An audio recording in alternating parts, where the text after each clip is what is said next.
दोस्तों, आईसीसी टी20 world cup 2026 Pakistan को रवायती हरीफ India के खिलाफ शिकस्त का सामना करना पड़ा और इस हार ने शायकीन क्रिकेट को मायूस कर दिया। दोस्तों, सबसे ज्यादा सवाल 3 सीनियर खिलाड़ियों पर उठ रहे हैं। नंबर 1 बाबर आजम, नंबर 2 शादाब खान और नंबर 3 शाहीन शाह अफरीदी। दोस्तों, ये वो नाम है जिनसे कौम को उम्मीद थी कि बड़े मैच में जिम्मेदारी उठाएंगे।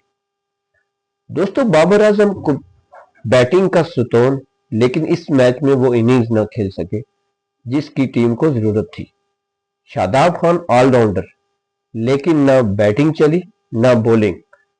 शाहीन शाह अफरीदी स्ट्राइक बॉलर, जिनसे इब्तदाई ओवर में विकेटों की उम्मीद थी मगर दबाव कायम न रख सके। दोस्तों, सवाल यह है कि क्या सिर्फ एक मैच की बुनियाद पर इन्हें टीम से निकाल देना चाहिए या फिर हमें सिस्टम सिलेक्शन और टीम कॉम्बिनेशन पर भी बात करनी चाहिए। क्रिकेट एक टीम गेम है। हार जीत का जिम्मेदार सिर्फ 3 खिलाड़ी नहीं होते, लेकिन यह भी हकीकत है कि जब आप सीनियर हो, तजर्बाकार हो, तो तवक्कुआत भी ज्यादा होती है। दोस्तों, मेरे ख्याल में अब वक्त आ गया है कि टीम में मुकाबले का माहौल बनाया जाए। परफॉर्मेंस की बुनियाद पर सिलेक्शन हो, नाम की बुनियाद पर नहीं। दोस्तों, आप क्या कहते हैं? क्या बाबर, शादाब और शाहीन को आराम देना चाहिए या इन्हें फिर मौका मिलना चाहिए?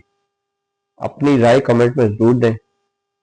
वीडियो पसंद आए तो इसे लाइक और हमारे चैनल को सब्सक्राइब जरूर करें।